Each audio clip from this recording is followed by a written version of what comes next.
ورسوله أرسله بالحق بشيرا ونذيرا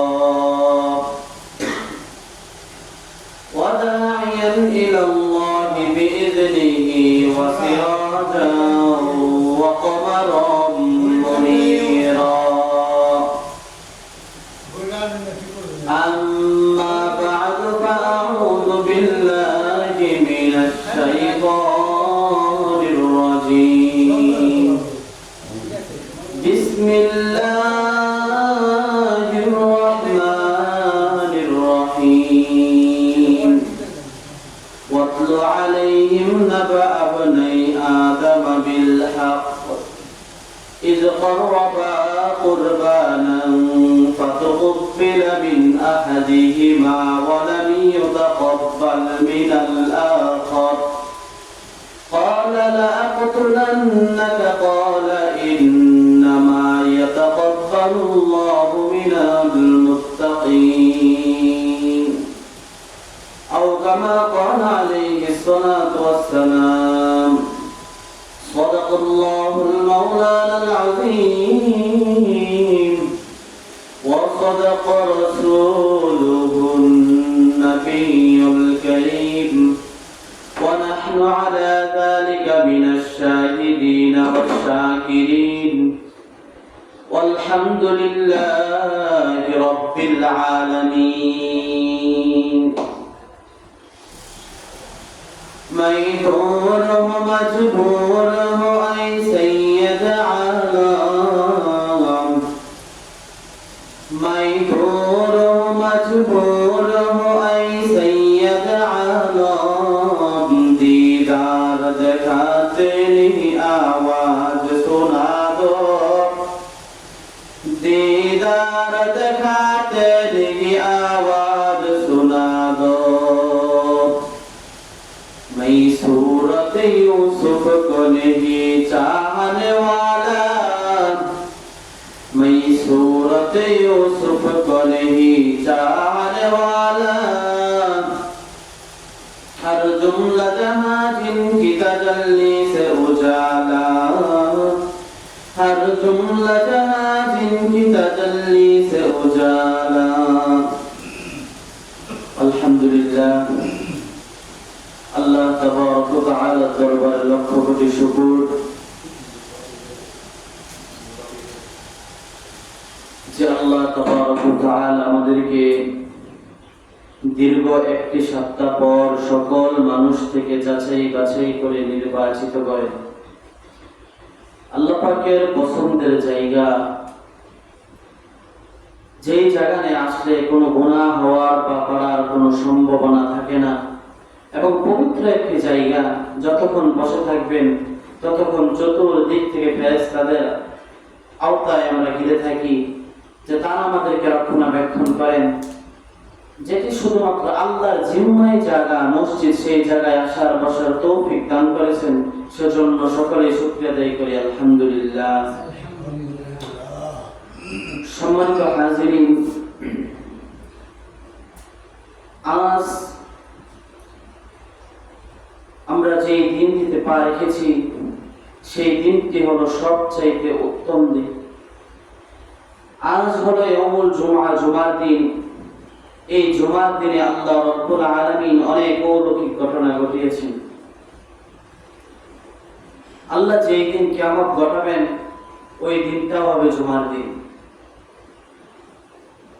আল্লাহ রাব্বুল আলামিন আদম আলাইহিস সালামকে এবং হাওয়া আলাইহিস সালামকে যখন জান্নাত থেকে বের করে দিলেন, 350 বছর কান্না করার পর যখন আল্লাহ তাদের দুইজনকে একত্রীকরণ করেছেন ওই দিনটাও ছিল জুমার দিন। তো জুমার দিনের দাম, গুরুত্ব, ফজিলত কম না বেশি? অনেক বেশি। তো আলোচনার সময় একেবারে সংক্ষিপ্ত, এই জন্য আমি আজ হলো জিলকদ মাসের 18 তারিখ, আমাদের কুরবানি অতি নিকটে। তো আমাদের কুরবানির বিষয়ে আলোচনা করা অত্যন্ত জরুরি। কারণ হজ সম্পর্কে আলোচনা হয়েছে, হজের গুরুত্ব অনেক বেশি। আমরা জানি যে আল্লাহ রাব্বুল আলামিন 5টি বিষয়ে ইসলামের ভিত্তি। সেই 5টি জিনিসের মধ্যে এক নম্বর হলো শাহাদাতে আল্লাহ ইলাহা ইল্লাল্লাহু আন্না মুহাম্মাদান আবদুহু ওয়া রাসূলুহু, অর্থাৎ আল্লাহ তাআলাকে বিশ্বাস করা, নবীজিকে আল্লাহর রাসূল হিসেবে মেনে নেওয়া, অর্থাৎ কালিমাকে মুখে বিশ্বাস করে অন্তরে লালন করা হলো কি এই শাহাদাত আল্লাহর মর্যাদা। দ্বিতীয় নাম্বার হলো ইকামিস সালাহ, নামাজ প্রতিষ্ঠা করা। এই নামাজ প্রতিষ্ঠার ব্যাপারে আমরা আলোচনা করেছি যে নামাজের গুরুত্ব ও ফজিলত নিয়ে আমাদের একটি জমায় আলোচনা হয়েছে। তারপরে হলো ঈদের যাকাত। যাকাত সম্পর্কে আমাদের আলোচনা হয় নাই, যদি সময় সুযোগ থাকে তবে আমরা আলোচনা করব কুরবানির আলোচনার পরে। তো হাজ্জুল বাইত, হজ সম্পর্কে আমাদের আলোচনা হয়েছে। আজকে আমাদের যে বিষয় নিয়ে আলোচনা হবে সেটা হলো কুরবানি।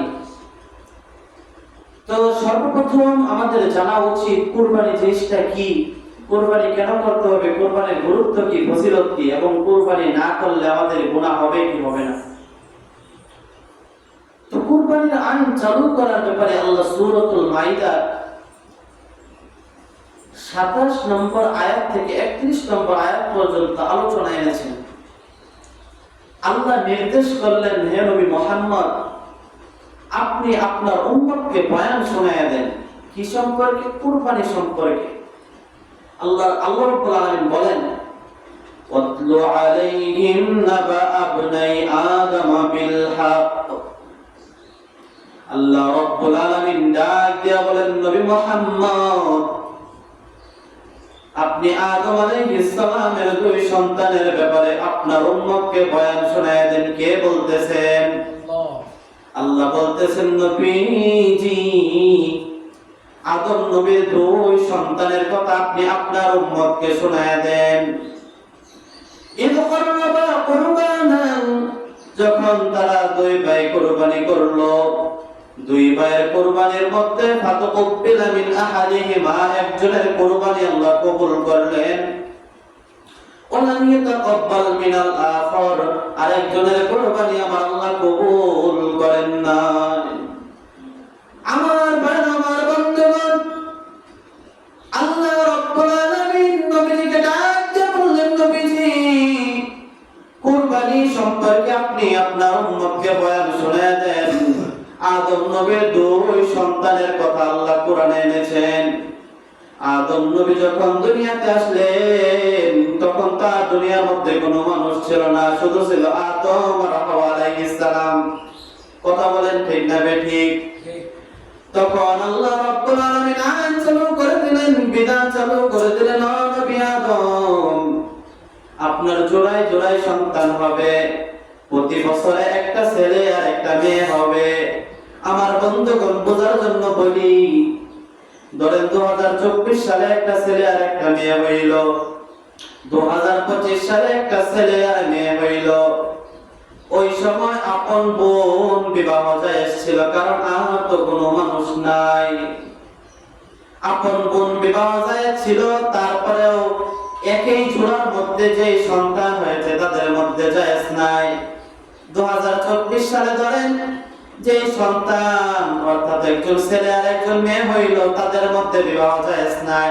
2025 সালে যে ছেলে আর মেয়ে হইল, ওইখান থেকে একজন মেয়ে আর এইখান থেকে একজন ছেলে বিবাহ দিতে হবে, এইখান থেকে একজন মেয়ে আর ওইখান থেকে একজন ছেলেকে বিবাহ দিতে হবে। বুঝছেন? এক বছর একটা ছেলে আর একটা মেয়ে হয়েছে, তাদের মধ্যে বিবাহ জায়েজ নাই। পরের বছর যে ছেলে আর মেয়ে হয়েছে, ওই ছেলের সাথে আগের ঘরের মেয়ের বিবাহ দিতে হবে, কারণ ওই সময় আপন ধরা হয়তো, জোড়াই জোড়াই যারা হয়তো তাদেরকে আপন ধরা হয়। কিন্তু এখন তো আপন বোন ভাই বিবাহ জায়েজ নাই। জায়েজ আছে কি? জায়েজ নাই। কেন জায়েজ নাই? কারণ আল্লাহ নিষেধ করে দিলেন যে 14 জন মাহরাম আর 14 জন মাহরাম পুরুষ এবং মাহরাম নারী, তাদেরকে বিবাহ করা জায়েজ নাই, সামনে যাওয়া জায়েজ। তো ওই সময় তো কোনো মানুষ ছিল না, এই জন্য আল্লাহ আইন চালু করেন, বংশ বৃদ্ধি করার জন্য আইন চালু করে দিলেন যে এইখান থেকে একজন মেয়ে, পরের ঘরের একজন ছেলে, এইভাবে বিবাহ হলেন। তো প্রথম ঘরে হলেন হাবিল, দ্বিতীয় ঘরে হলেন কাবিল। কথা বুঝে থাকলে বলেন, কাবিল বড় না হাবিল বড়? হাবিল বড় না? যে আগে হয়েছে সে বড়। তো আল্লাহ আইন চালু করলেন, নবীজি আপনি হাবিলের সাথে যে মেয়েটা হয়েছে এই মেয়েটাকে কাবিলের সাথে বিয়া দেন, আর কাবিলের সাথে যে মেয়ে হয়েছে এটাকে হাবিলের সাথে বিয়া দেন। তো হাবিলের সাথে যে মেয়ে হয়েছে এই মেয়েটা হলো সুন্দরী কম, আর কাবিলের সাথে যে মেয়ে হয়েছে এই মেয়েটা হলো সুন্দরী বেশি, অধিক সুন্দরী। তো কাবিল ডাক দিয়া বললেন, বাবা আমি আমার সুন্দরী বোনকে বিবাহ করব। নাউজুবিল্লাহ।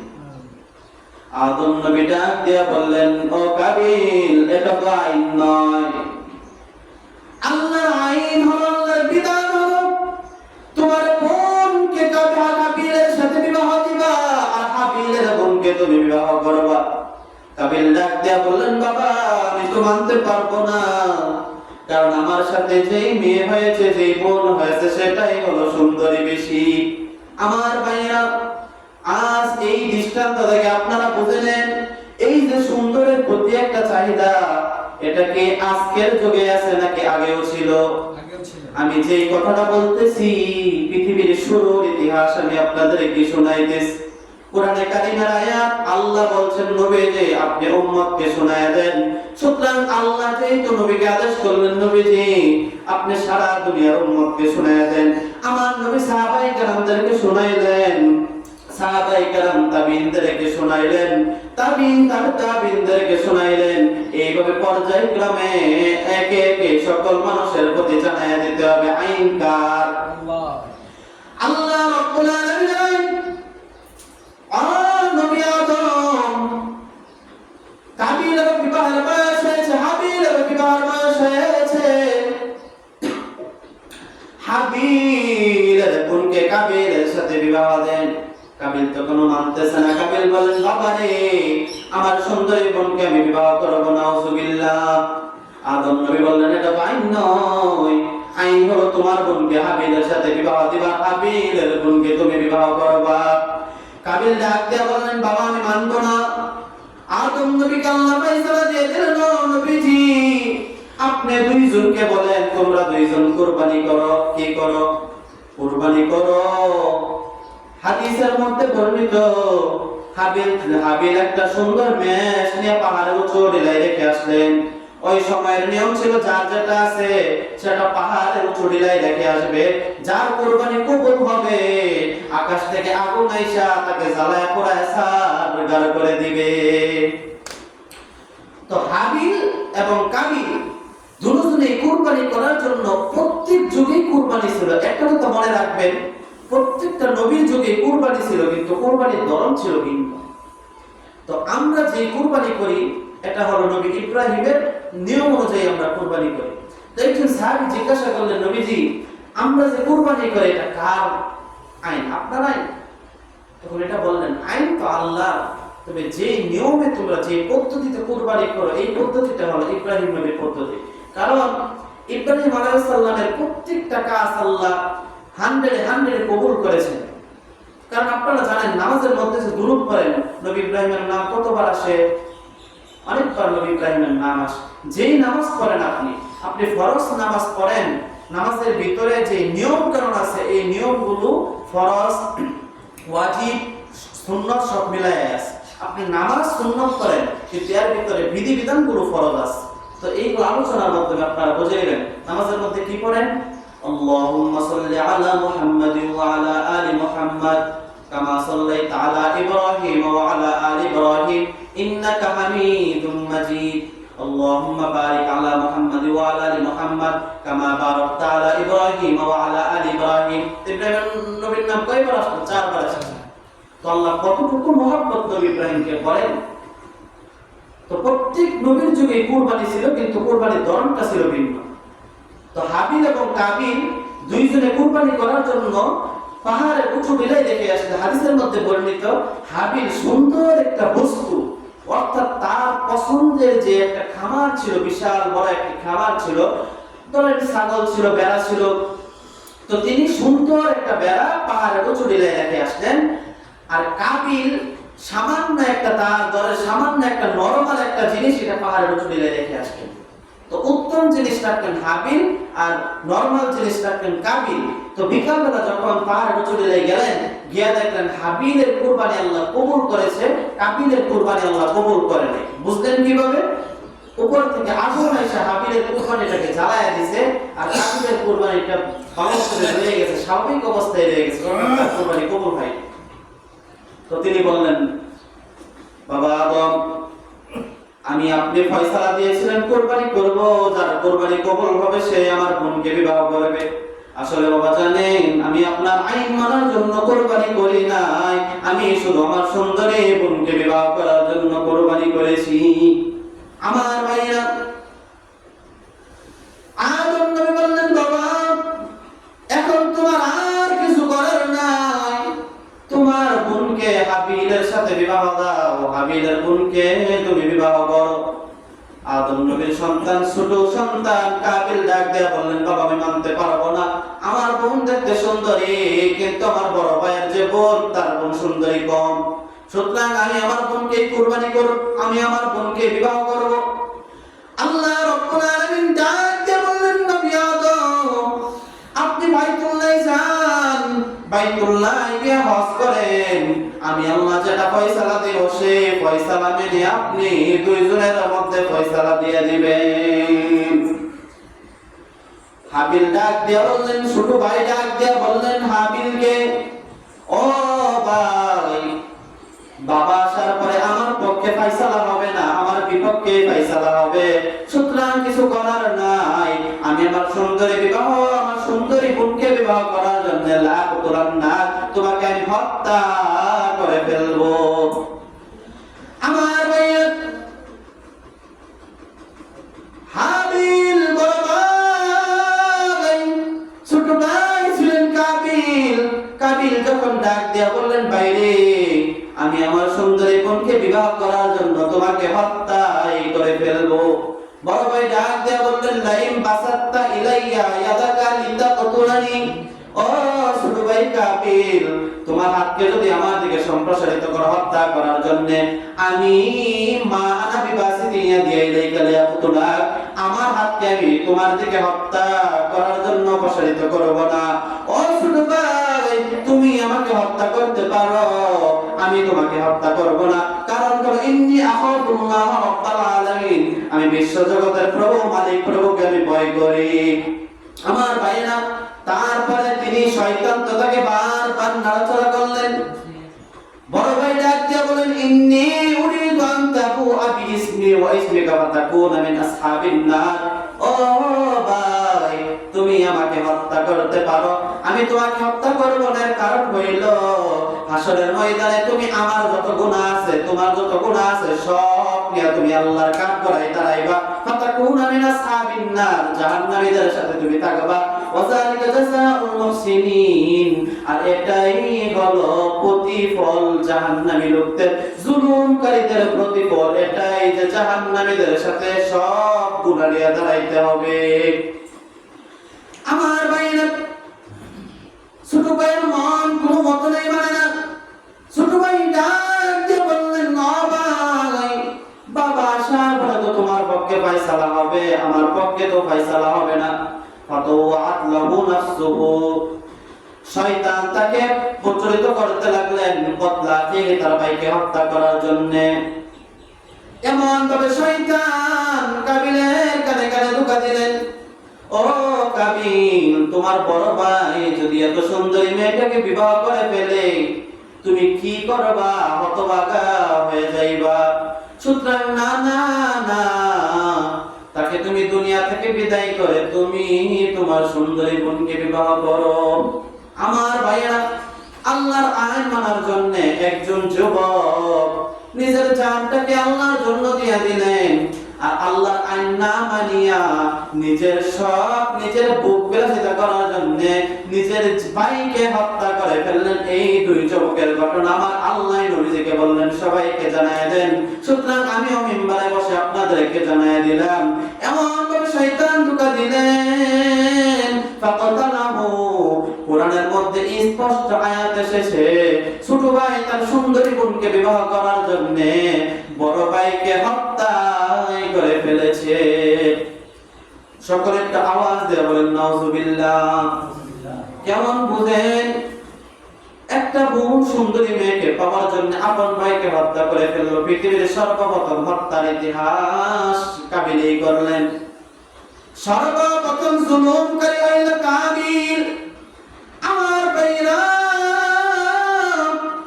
এই ইতিহাস কিন্তু গুরুত্বপূর্ণ। এই ইতিহাস প্রত্যেকটা মুসলমানের জানা আবশ্যক। একটা জিনিস মনে রাখবেন, যে জিনিসটা ফরজ ওই জিনিস জানাটাও ফরজ, যেই জিনিস ওয়াজিব ওই জিনিস জানাটাও ওয়াজিব। নামাজ পড়া ফরজ না নফল? আওয়াজ দিয়ে বলেন, নামাজ ফরজ নাকি নফল? নামাজ তো ফরজ। সুতরাং নামাজের ভিতরে যত বিধিবিধান আছে সব জানাও ফরজ। আমার বন্ধুগণ, হজ করা ফরজ, হজের যত বিধিবিধান আছে সব জানাও ফরজ। সুতরাং বন্ধুগণ আমার রে, আল্লাহ রাব্বুল আলামিন দুই যুবকের কথা বললেন। একজন বড় ভাই আর একজন ছোট ভাই। বড় ভাই হইল মাজলুম, অত্যাচারকৃত, আর ছোট ভাই হইলেন অত্যাচারী। ছোট ভাই যখন বড় ভাইকে হত্যা করলেন, হত্যা কইরা বেকায়দায় পড়ে গেলেন, হায় রে আমার ভাইকে তো দেখে শুনে আমি নিজের হাতে হত্যা করে দিলাম, এখন আমি কি করব, আমার মাথায় ধরে না। তো আল্লাহ কোন মানুষকে একটা জিনিস মনে রাখবেন, আল্লাহ কাউকে ঠকায় রাখে না। আপনি দুনিয়াতে যেইভাবে চলতে চান আল্লাহ আপনাকে সেইভাবে চলাবে। তো যখন হত্যা করলেন, হত্যা করার পরে আল্লাহ তো একটা পদ্ধতি লাগবে, এই মানুষটাকে হত্যা করে জনসম্মুখে তো থাকা যায় না। তখন আল্লাহ কি করলেন? ফাবাআসাল্লাহু গুরাবা, আল্লাহ একটি কাক পাঠিয়ে দিলেন। একটা কাক যখন পাঠাইলেন, একটা কাক আরেকটা কাকের সাথে ঝগড়া করলেন। ঝগড়া করে এই কাকটা আরেকটা কাকটা মেরে ফেললেন। মেরে ফেলার পরে মাটি খনন করে, আস্তে আস্তে মাটি খনন করে, তখন একটা কাক আরেকটা কাককে মাটির ভিতরে শোয়াইয়া উপরে মাটি দিয়ে দিলেন, পা দিয়ে শোয়াই দিলেন। তখন কাবিলে বলতেছেন, ক্বালা ইয়া ওয়াইলাতা, আইরে দুর্ভোগ, আজাসতান আকুনা মিসলা হাযাল গুরাব। কাবিল ডাক দিয়ে বলেন, নিজে ডাক দিয়ে বললেন, হায়রে মন, আমি কি সামান্য একটা কাকের বুদ্ধি অর্জন করতে পারলাম না? আমি মানুষকে মেরে ফেললাম, কিন্তু মানুষকে কি করতে হবে সেটা আমি জানলাম না। তখন এই ব্যক্তিটা আল্লাহর কাছে বলেন, আল্লাহ রে, আমার মতন হতভাগার নাই। একটা সুন্দরী বোনকে বিবাহ করার জন্য আমি আমার ভাইকে মেরে ফেললাম, মেরে ফেলার পর আমি কিভাবে দাফন করব সেটাও আমি জানি না। আমার বন্ধুগণ, দুনিয়াতে যত মানুষ এসেছে, আরো যত মানুষ আসবে, যত খুন খারাপ হবে, প্রত্যেকটা খুনের বদলা এক একটা অংশ কাবিলের আমল নামায় যাবে। যত খুন আপনি করেন, প্রত্যেকটা খুনের কিছু অংশ কাবিলের আমল নামায় যাবে। আর এই যে হাবিল অত্যাচারকৃত হইলেন, হত্যাকৃত হইলেন, তিনি যত মানুষ মাজলুম হবেন তার একটা সওয়াবের অংশ, সওয়াবের ভাগে তার হাবিল হবেন। এই জন্য মানুষকে অত্যাচারিত না করা। তো আল্লাহ তো আইন চালু করলেন, বিধান চালু করে দিলেন। কুরবানি, কুরবানি শব্দের অর্থ হলো ত্যাগ করা। কুরবানি শব্দের অর্থ কি করা? ত্যাগ করা। কুরবানি শব্দের অর্থ এটা না যে পশু জবাই করে দিলেন, পশু জবাই করে আপনি বাঘ বিকশিত করে আপনি খেয়ে ফেললেন এবং সমাজের মধ্যে দিলেন। কুরবানির অর্থ এটা না। কুরবানি শব্দের অর্থ হলো ত্যাগ করা। আজকে যে আপনারা এখানে এই মসজিদ করলেন, মসজিদের একটা ভালো একটা উদ্যোগ নিয়েছেন, কত সুন্দর করে আপনারা আজকে জুমার মসজিদে আসছেন, এটাও একটা কুরবানি। আপনাদের নামাজ পড়ার জন্য আজকে সকল ঝামেলাকে একদিকে রাখা আপনি আজকে মসজিদে আসছেন, এটাও একটা কুরবানি। তো কুরবানি শব্দের অর্থ হলো ত্যাগ করা। নিজের জিনিসটাকে ত্যাগ করে আল্লাহর জন্য, আল্লাহকে খুশি করার জন্য যেই কাজ করা হয় সেটাই কুরবানি। তো প্রত্যেক যুগেই কুরবানি ছিল, কিন্তু কুরবানির ধরনটা ছিল ভিন্ন। তো আদম নবীর যুগে কুরবানি ছিল পাহাড়ের উঁচু, যার যেটা আছে সেটা পাহাড়ের উঁচু টিলায় রেখে আসবে, যার কুরবানি কবুল হয়েছে তার আকাশ থেকে আগুন এসে আগুন জ্বালায় দিবে, সুতরাং মনে করা হবে তার কুরবানি কবুল হয়েছে। আর যার কোরবানি কবুল হয় নাই তার কোরবানি আল্লাহ জ্বালাইবে না। সুতরাং যেভাবে আছে স্বাভাবিক অবস্থায় থাকে। তো আগে তো এমন আপনারা শুনেছেন যে মানুষ যখন গুনাহ করতো মানুষের গুনাহটা কপালে বেশি যেত। আর যদি আমাদের গুনাহটা কপালে বেশি যেত আমরা আজকে সমাজে মুখ দেখাইতে পারতাম না। তো আল্লাহর নবী আজকে আমাদের উপর যে বিধান নিয়ে এসেছেন এই বিধানটা খুবই সহজ এবং খুবই মজার একটি বিধান, যা আমরা যদি মেনে চলতে পারি আমাদের ঠিকানা হবে জান্নাত, আর যদি মেনে চলতে না পারি আমাদের ঠিকানা হবে জাহান্নাম। সুতরাং আল্লাহ রাব্বুল আলামিন আমাদের প্রত্যেকটা মানুষকে ঈমান ও আমলে কবুল করুক, সকলে বলেন আমিন। আগামী সপ্তাহে আমরা আলোচনা করব নবী ইব্রাহিমের কিভাবে কোরবানি করলেন এবং কোরবানির তার উদ্দেশ্য কি ছিল, আল্লাহ কেন তার কোরবানি কবুল না করে আকাশ থেকে একটা দুম্বা পাঠায় কোরবানি করাইলেন এবং তাকে কেন স্বপ্নে দেখাইলেন, সেই বিষয় নিয়ে আমরা আলোচনা করব। আল্লাহ প্রত্যেকটা মানুষকে বোঝার তৌফিক দান করুন, সকলে বলেন আমিন। ওয়া আখিরু দাওয়ানা আলহামদুলিল্লাহি রাব্বিল আলামিন। আসসালামু আলাইকুম ওয়া রাহমাতুল্লাহ। যারা সুন্নাত পড়ে নেন কিবলা জুমা 4 রাকাত সুন্নাত পড়ে নেন।